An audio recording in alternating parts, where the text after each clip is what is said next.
मेरे प्रिय दर्शकों नमस्कार। प्रिय दर्शकों, ऋषि ज्योतिष में आपका स्वागत है। सबसे पहले मैं आपको धन्यवाद दूं कि आप मेरे वीडियो बड़ी उत्सुकता से देख रहे हैं। आशा करता हूं आगे भी देखते रहेंगे। दर्शकों, जैसा कि आपको मालूम है, मैं आपके द्वारा दी हुई कुंडली पर विश्लेषण करके आपका मार्गदर्शन करता हूं। एक या दो जो बिंदु ऐसे होते हैं जिन पर किया जा सकता है, संपूर्ण कुंडली का थोड़ा मुश्किल होता है, फिर भी मैं कोशिश करता हूं आपको सभी ग्रहों के बारे में बताने के लिए। आपको जरूरत है मेरे ऋषि ऋषि ज्योतिष चैनल पर जुड़ने की। आपको भी कोई समस्या है, आपके कोई परिवार में, आपके कोई दोस्त में, इदास में, तो आप भी उसमें कमेंट्स में लिख सकते हैं या वैसे मुझे बता सकते हैं। मैं अपने ज्ञान, अनुभव और शास्त्रों के मुताबिक आपका मार्गदर्शन करूंगा। आज के हम कुंडली में बता रहे हैं एक, यानी ये समझ लो 45-47 साल के पुरुष की कुंडली में जिसको कि संतान सुख में परेशानी की बात नजर आती है। तो क्या है उसका योग देखेंगे। सबसे पहले वही लगन लगने स्वयं का प्रतिनिधि है, द्वितीय भाव कुटुंब का, परिवार का, धन का भाव है, तीर्थ भाव पराक्रम, चतुर्थ भाव माता भूमि मकान का सुख, पंचम भाव शिक्षा संतान विवेक बुद्धि का भाव है, छठा भाव रोग शत्रु का भाव है, सप्तम भाव व्यवसाय का, दैनिक व्यवसाय का और जीवन साथी का भाव है, अष्टम भाव आयु और कष्ट का, नवम भाव भाग्य और धर्म का भाव है, दसम भाव जो भी आप व्यवसाय करते हैं उसमें सम्मान दिलाने वाला है, प्रतिष्ठा दिलाने वाला है, एकादश भाव आमदनी का है, इच्छा पूर्ति का भाव है, बड़े भाई का भाव है, सोसाइटी का भाव है, आप किस में रहते हैं, और द्वादश भाव आपका विदेश का भाव है, दंड का भाव है, खर्चे का भाव है और जीवन साथी के पास सहवास सुख का भाव है। आज हम बात करेंगे अधिकतर पंचम भाव की। पंचम भाव शिक्षा बुद्धि विवेक और संतान का भाव है। अगर इस भाव में पाप प्रभावित हो तो संतान की आशा नहीं होती है। साधारण तौर पर बिना उपाय किए नहीं मिलेगी, उपाय तो करना पड़ेगा। संतान सुख की हानि, जीवन में संघर्ष, कुंडली शापित है। जातक का जन्म 10 अक्टूबर 1977 कृष्ण पक्ष त्रयोदशी पूर्व फाल्गुन नक्षत्र 4 सोमवार को हुआ। जन्म के समय पर वृषभ लगन हुआ, 18 डिग्री लेकर के, द्वितीय भाव में गुरु 12 डिग्री और मंगल 28 डिग्री लेकर विराजमान है। चतुर्थ भाव में शनि 3 डिग्री, चंद्रमा 25 डिग्री, शुक्र लगने से 28 डिग्री, बुध उच्च राशि में पंचम भाव में 17 डिग्री लेकर के राहु से पीड़ित है, सूर्य से अस्त है।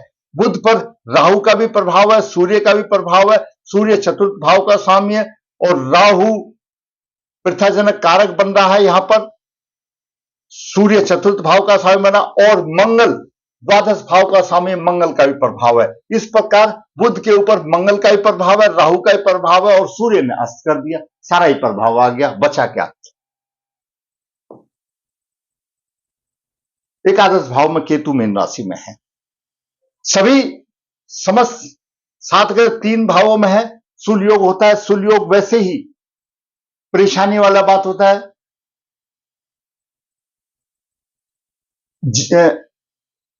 यानी लोगों में झगड़ा करने वाला और लोगों की दृष्टि में वह अशुभ माना जाता है। लोग उसको पॉइंट आउट करते हैं। सूल योग में मैंने पहले भी बताया था कि सूल योग अशुभ योग बनता है। लग्नेश शुक्र चतुर्थ भाव में है। वृषभ लगन, इसके स्वामी शुक्रदेव है। सुगंधित पुरुषार्थी होगा, पुरुषार्थ से कमी नहीं होगी, आत्मविश्वासी भी होते हैं और कर्म प्रधान इनका व्यक्तित्व होता है, चुंबकीय होता है। बरबस लोग इनकी तरफ खींचे चले आते हैं। थोड़ा बोल करके भी ये अधिक कह देते हैं। खाली बैठना इनको पसंद नहीं, हमेशा कुछ ना कुछ करते रहना। कोई भी काम जो करते हैं ऐसे जातक बड़ी योजना से काम करते हैं। अगर भूल से कोई गलती भी हो जाए तो पछतावा रहता है। लग्नेश शुभ छठे भाव का भी स्वामी है। शुक्र की मूल त्रिकोण राशि छठे भाव में, तो जरूरी बात है रोगेश भी बनेगा। और चतुर्थ भाव में है उदर विकार, लीवर, सिर में दर्द, बीपी, अनेक रोग दे सकता है। मात्रा भूमि मकान के सुख में असंतोष होगा, परंतु फिर भी सुख के साधन अवश्य प्राप्त होंगे क्योंकि लग्नेश भी है। सप्तम दृष्टि से व्यवसाय भाव को देख रहा है। व्यवसाय में तरक्की होगी। व्यवसाय में ऐसा जातक तरक्की करेगा माता के साथ कुछ मतभेद हो सकते हैं। अब बात करते हैं सूर्य की। सूर्य चतुर्थ भाव का स्वामी पंचम में मित्र राशि में है। पंचम भाव में सूर्य किसी भी राशि का हो, संतान के लिए शुभ नहीं होता। बुद्धि तो तेज होगी, मकान भूमि आदि का सुख मिल जाएगा, लेकिन राहु साथ में है, ग्रहण लग गया, उसमें भी चिंता वाली बात हो जाएगी। ऐसे जातक को उदर योग, हृदय योग या स्त्री के गर्भपात की संभावनाएं रहती हैं। सूर्य किसी भी राशि का होने दो, संतान के लिए अच्छा नहीं माना जाता। अब बात करें चंद्रमा की। चंद्रमा तृतीय भाव का स्वामी, पराक्रम भाव का स्वामी है, चतुर्थ भाव में है, भूमि मकान का आदि का अच्छा सुख मिलता है। बात करें मंगल की। मंगल द्वादश भाव का स्वामी सप्तमेश है और द्वितीय भाव में है। पारिवारिक एवं आर्थिक परेशानी होगी। शिक्षा संतान में परेशानी होगी, क्योंकि चतुर्दृष्टि से देख रहा है, शिक्षा संतान में परेशानी होगी, संघर्ष होगा। स्त्री व्यवसाय के पक्ष में कठिनाई होगी, जीवन में कष्ट होगा, क्योंकि सप्तम और आठवीं दृष्टि, अष्टम दृष्टि से उच्च राशि देख रहा है तो भाग्य की वृद्धि होगी, लेकिन संबंधित संतान से संबंधित में विशेष परेशानियां आएंगी, क्यों मंगल की चतुर्दृष्टि होगी, राहु भी वहां पर हो गया, बुध उच्च राशि में अस्त हो गया, सूर्य भी हो गया। बुद्धि तो तेज होगी, लेकिन संतान से संबंधित परेशानी होगी, शिक्षा लटक पटक हो जाएगी। अब बात करें गुरु की। गुरु द्वितीय भाव में है। पारिवारिक सुख और पैतृक सुख में कमी आएगी। आर्थिक एवं घरेलू उलझनों में अधिक होंगे। व्यवसाय में संघर्ष का सामना होगा। शत्रु पीछा नहीं छोड़ेंगे। आयु अच्छी होगी और नौ दृष्टि से व्यवसाय को भाव देख रहा है तो संघर्ष का होगा, रोग और शत्रु की बढ़ोतरी होगी। अब बात करते हैं शनि की। दर्शकों, शनि नौम भाव का स्वामी, दसम भाव का स्वामी और चतुर्थ भाव में है। ठीक है, 3 डिग्री लेकर के है, कमजोर है, इसको बलवान कर देना चाहिए ताकि अच्छा फायदा होगा। माता से वैमनस्य तो होगा और उच्च दृष्टि से यहां पर होगा, शत्रुओं में, रोगों में परेशानी कम करेगा, उनका शमन करेगा। सप्तम दृष्टि से व्यवसाय को भाव दे रहा, व्यवसाय में अच्छे चाल लगाएगा। और दसम दृष्टि लगन को देख रहा, लगन को प्रभावित करेगा, प्रतिष्ठा और सम्मान की वृद्धि होगी। शनि 3 डिग्री पर है। शनि भाग्य कर्म भाव का स्वामी है, रत्न पहना करके उसको बलवान कर लेना चाहिए। बात करें राहु की। राहु पंचम भाव में है, नीतिवान होगा, बुद्धि तो तेज होगी, शिक्षा में विभिन्न बाधाओं तो होंगी, लेकिन लटक पटक करके पूरी करेगा, लेकिन संतान में कठिनाई आएगी, गर्भपात का भय होगा, स्त्री को पेट में विकार होगा, भाग्य कमजोर होगा, आमदनी में उतार चढ़ाव होगा और लगन भाव को देख रहा नकारात्मक प्रभाव देगा। बात करें केतु की। केतु बुद्धिमान बताता है, मीन राशि में है, एकादश भाव में बुद्धिमान बताता है, परोपकारी बनाएगा, परिश्रमी बनाएगा, उन्नति होगी, शिक्षा पराक्रमी होगा, शिक्षा संतान में परेशानी आएगी। और नौ दृष्टि से यहां पर देख रहा है, स्त्री से यानी अपनी पत्नी से वैमनस्य रहेगा, उसकी मिठास में कमी की कारण बनेगा। तो ये मैंने ग्रहों का आपको प्रभाव बताया। दर्शकों, पंचम भाव में पंचमेश अस्त है, पंचमेश बुध अस्त है, पंचमेश पर राहु सूर्य मंगल का अशुभ प्रभाव है। पंचमेश पर राहु का और मंगल का तो बिल्कुल अशुभ प्रभाव है। सूर्य मित्र जरूर है, लेकिन सूर्य भी राहु से पीड़ित है, सूर्य को भी ग्रहण लग गया, तो कैसे हो सकता है।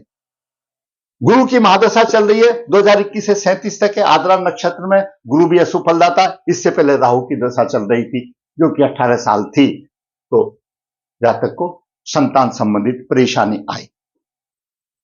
कालसर्प योग है, पद नामक कालसर्प योग है।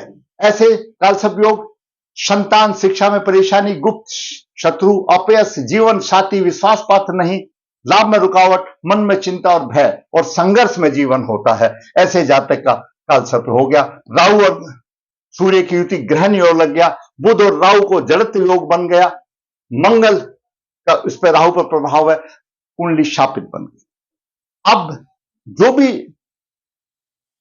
प्राणी आता है वो अपने पूर्व जन्म का कर्मों का फल लेके आ जाता है। और संतान सुख दर्शकों ऐसे नहीं मिलता।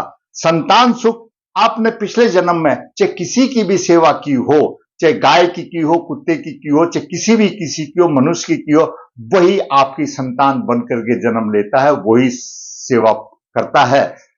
और यह भी मैंने अनुभव में देखा है, जो कुदरती योग्य संतान मिलती है आपके पूर्व जन्म के कर्मों के आधार पर, वो योगी रहती है और हम उपाय भी बताते हैं, उससे संतान भी हो जाती है, तो वही राजा दशरथ वाली बात होती है, उसको सुख नहीं मिलता। बेशक योग भी हो जाएगी, दरअसल तो योग संतान मिलेगी नहीं, अगर योग मिल भी गई तो उसका सुख भोग नहीं कर सकता, क्योंकि कर्म भोग हर आदमी को करना है और हर आदमी को संतान चाहिए। तो जीवन का उद्देश्य है, आए हैं धरती पर अपने वंश परंपरा को चलाना है, विवाह भी करना चाहिए और संतान भी होनी चाहिए, ताकि उसके सहारे जातक का जीवन, जो लंबा जीवन है, वो व्यतीत हो सके। आइए उपाय करते हैं, इसमें कोई दो राय नहीं। ऐसे जातक को शापित कुंडली नारायण बलि श्राद्ध तो करना ही पड़ेगा, और सूर्य राहु का गहन योग, बुध राहु का जड़त्व योग, ब्रह्म बुद्धि योग, ये सब दोष निकालने पड़ेंगे, काल सब दोष निकालना पड़ेगा, और अच्छे प्रभाव के लिए नागबलि श्राद्ध भी करना पड़ेगा। क्यों?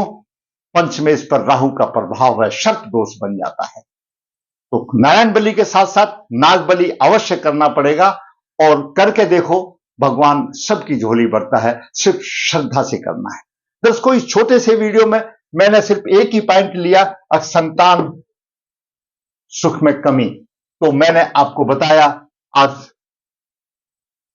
ऐसा उपाय करने से आपकी राह आसान हो सकती है, आपकी राह आसान हो सकती है। जिनकी शादियां नहीं हुई है, तो शादी से पहले ये सारे उपाय कर लेने चाहिए। और जो केतु जैसे जो इसमें परेशानी दे रहा है, और मंगल अशुभ स्थान पर छठा अष्टक योग बना रहा है, तो अच्छी बात है, विवाह से पहले कुंभ विवाह या विवाह से पहले अर्थ विवाह, या लड़की है तो कुंभ विवाह कर लेने चाहिए, तो जीवन भी, गृहस्थ दाम्पत्य जीवन भी मधुरता से व्यतीत होगा। तो दर्शकों, मैंने इस पुरुष का आपके सामने संतान से संबंधित विश्लेषण किया, उसके उपाय बताए।